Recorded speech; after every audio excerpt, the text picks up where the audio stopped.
Hey there, little snowflakes. It's me, More Than a Girl, aka Sydney, and I have a little announcement to make.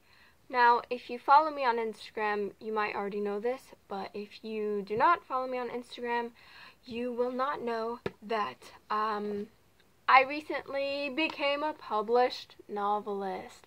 Yes, it is a book that I wrote, and it is available on Amazon and Barnes & Nobles and iTunes and Google Play.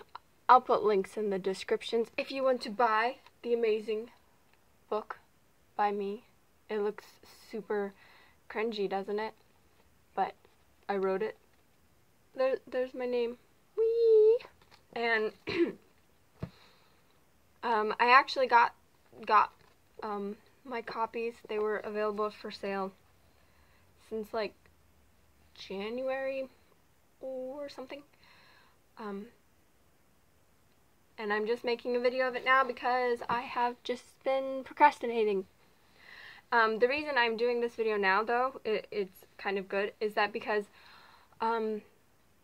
I will be doing an interview about this book, which I don't know when exactly, sometime in the sort of near future, on a podcast, I think, but I don't know the name of it. If I find out the name of it, I will tell you, or I might even post I don't even know. Okay, but anyway, I have sample questions that my publishing assistant sent me, possible interview questions, and I figured that maybe I should practice because I am super socially awkward and the interview is over the phone. And I'm not good at talking on the phone at all. I get all hot and shaky and awful. It's terrible. So, I have questions. There are 15 questions. I don't know if these are the questions that I will be asked. It just said possible, like when a teacher gives you a study guide and says that these questions might be on the test. So, anyway, yeah, let's get started, okay? Okay, the first question is, it's too dark to see. Can you tell us what the book is about? Yeah, of course I can, but am I going to? No, you gotta read it for yourself. It's about vampires. Yeah. Yeah, in case anyone didn't know, I'm a total vampire freak. Yeah. It's, you know, love. It's a love story. Yeah, we're gonna stick with that. It's a love story. You have to read it to find out why I put this in quotation marks. It's really good. It starts out super gross and cringy. Girl falls in love with a vampire type of stuff. And then it gets not in a creepy way. Well, in a creepy way, yeah. Question number 2. Who are your target readers, if you have any, and why do you think they would appreciate your title? My target readers are females age 15 to 25. I don't know. It's a young adult novel. But also I feel like it might be a guilty pleasure for housewives or anime fans. There's definitely some ladies. It's for the ladies. Not that guys can't enjoy swoony vampire romances too, but you know, it's mostly for the ladies. Okay, question number 3. Is this your first published work? It's the first one that is in book form. I have a Wattpad, right? And I used to have if anyone remembers Miss Literati, this isn't how the interview is going to go at all. I need short answers. Apparently the interview is only 3 minutes long, and it's already been over 4 minutes. I have a Wattpad. I used to have a Miss Literati and a bunch of other sites where you could write stuff. So technically my writing is out there in the world for people to read, but for free to anyone who has internet access. This book costs money. Yay, money. It costs $19.95 for a not hardcover, for a paperback, and it is $9.99 for a, or $9.95, $10 for a Kindle version or Nook version, ebook, whatever you want to call it. So yes, it's my first hard copy. First thing that I can hold in my hands that is not in a composition notebook. Question 4. How long did it take for you to complete this book? Well, I started writing it when I was in 5th grade. I had issues. It's evolved a lot since then. It was really bad back then, and also it was a Buffy knockoff back then, because yes, I was an 11-year-old who watched Buffy the Vampire Slayer. So yeah, I guess you could say it took like 10 years to complete this book. But I've already written the 2nd book, and I'm working on the 3rd book right now, and a prequel, so it doesn't really take me that long to write a book if I set out to write one and don't, write it and then rewrite it and then rewrite it again and then rewrite it again until it's in its ultimate form. Honestly, this isn't even the ultimate form. There will probably be another rewrite. Or maybe not. It's perfect. I don't know who this guy is, but he's perfect too. Okay. Number 5. Have your personal life experiences affected the subject of this book, and if so, how? Well, seeing as the book is about vampires, I'm gonna go with no, because, well, I have met a few vampires. So, I mean, I can't remember. I think I started writing the book before I met any vampires, though. But of course, your life experiences are gonna influence how you write, if not what you write about, So, I mean, yes, no. Of course, everything you experience is gonna affect everything you do. But I feel like the question isn't meant to be that metaphysical. Number 6. What persuaded you to sit down and actually begin this book? Well, seeing as I was like 11 years old, maybe even 10 years old, I don't think anything really persuaded me to sit down and start writing. I think I just had an idea and rolled with it. That was also in my Twilight phase. The main vampire character did actually used to sparkle in the sunlight. Fortunately, he no longer sparkles. The sunlight affects vampires in a very unique way, which you will learn about if you read the book. It's cool. No, he does not burst into flames either, nor he does not crumble into ashes. Ashes is a very unique reaction to sunlight, I think. I don't think I've seen any vampire movies or books where the sun has affected them in the same way. It's cool. So no. Actually, I mean Buffy the Vampire Slayer, Twilight, and there was this story on this website called Quizilla, I believe. It's a very old website for my other writer peoples out there. I feel like a story that I read on there inspired me to, or persuaded me, it didn't persuade me, I just got an idea, wrote it down. I don't know, it was 10 years ago, what am I supposed to do? Number 7. What genre of books do you prefer to read? Do you limit yourself to only the genre that you write yourself? Of course not. Who limits themselves to only one genre of book? That is crazy talk. No.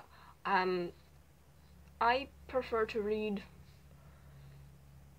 I read all kinds of books, really. I rarely read nonfiction, but I have before.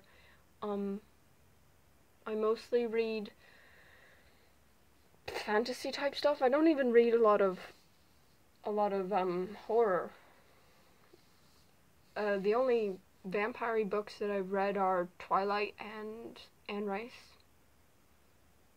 Oh, and the what's it, that series, the House of Night series. I haven't read the whole thing. I used to own like the first 5 books, but then I got rid of them. It didn't really do it for me anymore. So yeah, mostly science fiction, fantasy, Lord of the Rings, it's good stuff. Number 8. Do the books you read for leisure and pleasure influence your own writing? Of course. The more you read, the more you're able to write. I think reading is very important to learning how to write.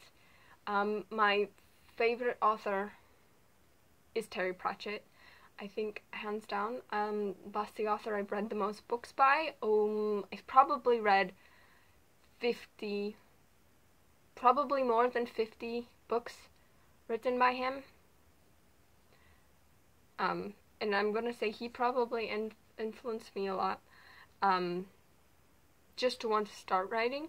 Maybe not in this book so much. This book is more influenced by like, okay, yes, Twilight, Anne Rice, Buffy the Vampire Diaries shows, and I never read the books. But yes, of course, the books you read obviously affect how you write or what you write about. Number 9. How do you get started with writing a story? In other words, what is your method for writing this book? There was no method to writing this book. Like I said, I started it when I was 11 years old. There was perhaps a method to rewriting it, which I did just last year and made it a lot better. It was really bad. It was awful. It was terrible. I mean, a lot of people liked it because I posted the original draft on Wattpad and lots of people read it, but I don't know why. It was horrible. So no. This book didn't really have a method. I'm in the process of writing 2 other stories that are almost finished, not part of this series. And there wasn't really a method. It's basically just, well, I guess it's sort of a method. Have an idea. Think about it for a little bit. Sit down, write. Either it takes off or it doesn't. Because there are countless stories that I've written like 10 pages of and there's just never thought about again. And then like I find them in like notebooks from 7th grade and I'm like, hey, this is pretty good. But I have no desire to continue writing it at all. So there's not really a method. I don't even have like set times in the day when I like sit down and write. I should, but I don't. Okay. Number 10. Would you consider the publication of this book amongst your finest accomplishments in life? I would say that it is my only accomplishment in life. I mean, what else have I accomplished? Graduated high school, got a bachelor's degree. Apparently some people think that's an accomplishment, but you know what? It really wasn't that hard. Thanks, super grateful to my parents for paying for my college, but aside from the money, college wasn't much more difficult than high school. High school wasn't really that difficult. I'm gonna say this is my biggest accomplishment in life. And it will be an even bigger accomplishment if I make a sustainable living off of it. I haven't gotten my first sales report yet, but when I do, hopefully I've made more than $100. Okay, number 11. What was the most rewarding aspect of becoming a published author? Getting sent 10 free copies. Now we only have 1. I gave a couple people free ones. I sold the rest. My mum made me sign them. It was so embarrassing. But they're like, you have to sign it. I'm like, what am I supposed to write? I don't even know who you're selling this to. Who is this person? But yes, rewarding aspect was, the first was getting the phone call, telling me that they wanted to publish my manuscript. I was at the beach, as I recall. And she called and said, like, we want to make your story a book. Yay! And then actually having the book in my hand. No matter how cringy this cover is, you should have seen the original cover. It was not good. It was like a girl vampire, and I'm like, there's no girl vampires in the book! You can't just false advertise like that. Okay, moving on. Describe the feelings you experienced when you first held your own published book in your hands. Mostly embarrassment, because everyone kept making such a big deal about it, and I'm like, again, I had to pay to get it published, right? Besides, the money wasn't really that hard. I know, I feel like I'm saying things like that, and it's kind of diminishing the people who work really hard to get their first book published. But hey, apparently these days publishing a book isn't that hard if you have the money.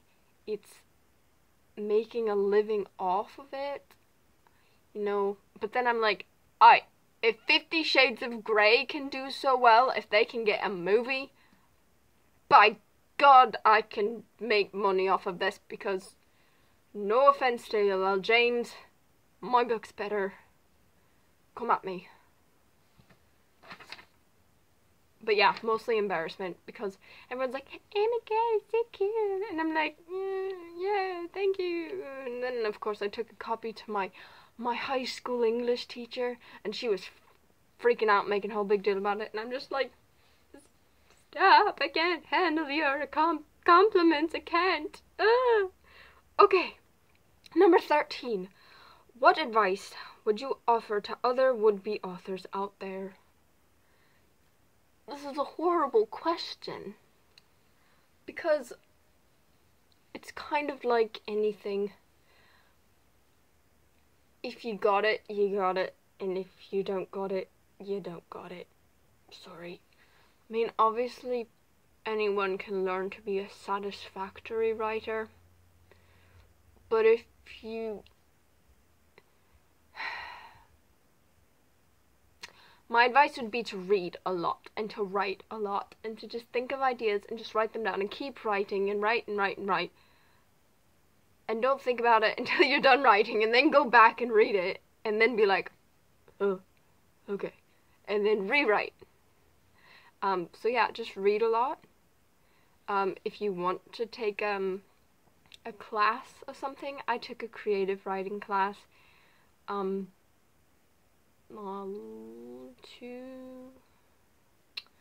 semester before my last semester of college as an elective. It kind of inspired me to really get into gear. Like, I'd always had this book, right? But it actually inspired me to, like, go do it. So, yeah. I guess that's my advice. Read a lot, write a lot. Maybe take a class if you can afford that, or if you're interested in it. Maybe join a group or something where you write and read your stuff to people. I never joined a group. I just had a class where we would just basically write, and then we would have our own little group, and we would write whatever we were writing. I didn't submit this. Obviously, I had to submit something a bit more appropriate about mermaids, of course. Then we just went through each other's stuff and edited it and made comments and things. I mean, you can get a group like that. That's free, I'm sure. Okay, 2 more questions. What person most inspired you to write this book? No one. No one. No one inspired me to write this book. I just did it. I mean, can I say Buffy the Vampire Slayer? Can I say Bella Swan? It pains me, but yes, Twilight had a very big impact on starting this book. Buffy, Twilight, Vampire Diaries had a big effect on starting this book. Anne Rice had a big effect on finishing it. I'm not gonna lie. Oh, yes, no, not starting this book, but someone who really helped me, and I don't think this book would even exist in the form that it does now without my friend Crimson Nash. I'm just gonna go out there and say her name. We did a role play together for like 4 years, and I included some of the characters in this book in the role play, and it really helped me to get to know the characters better and flesh them out and see who they really were, and I think it actually really helped. So yes, she didn't really inspire me to write the book itself, but she did inspire me to finish it. And 15. Do you currently have another book in progress? Like I said, yes, I have this one. I finished the second one, which is called Soulless. I'm working on the third one, which right now is called Cursed, but I'm not sure if that's going to be its name. I have 2 other books that are... One's almost done. One I have the ending in mind already, but I don't know how to get there. And then one, I don't even know where I'm going. I don't know what the ending is, but they are both probably over 200 pages long at this point. One is called Incubus, which is about an asexual incubus, and the other one is called Stepfather, which is actually my only realistic story that doesn't have any weird spooky things. It's about a kid who was raised by a single mom, and then his mom decides to get married to a guy who is only 7 years older than her teenage son. It's fun. It's good. The people on Wattpad love both of them. So, yeah, that's the end of the interview. Obviously, this video is over 22 minutes long, so I have to make some short, concise answers. I just figured I'd give the long, drawn-out ones in the form of a video for anyone who wants to know. Buy the book! Buy it. Buy it! I'll put links in the description to where you can buy it. And, if you do buy it, then, tell me. Tell me about it, and I will do a shout-out or something. Because I'm totally a channel big enough to making shout-outs is important and influential. Totally, my under 200 subscribers. It's totally influential. No, buy the book. It's good. It's good. It's got romance. It's got girly stuff. But then it's got blood and gore. It's great. And the second one's even more great. And the third one is going to be spectacular. And then the prequel is going to be the best of all. Okay, we're done now. Thank you for watching. I hope that you found this video enjoyable, or at the very least not completely annoying. Don't forget to like, comment, share, subscribe, and most importantly, stay special little snowflakes. Bye!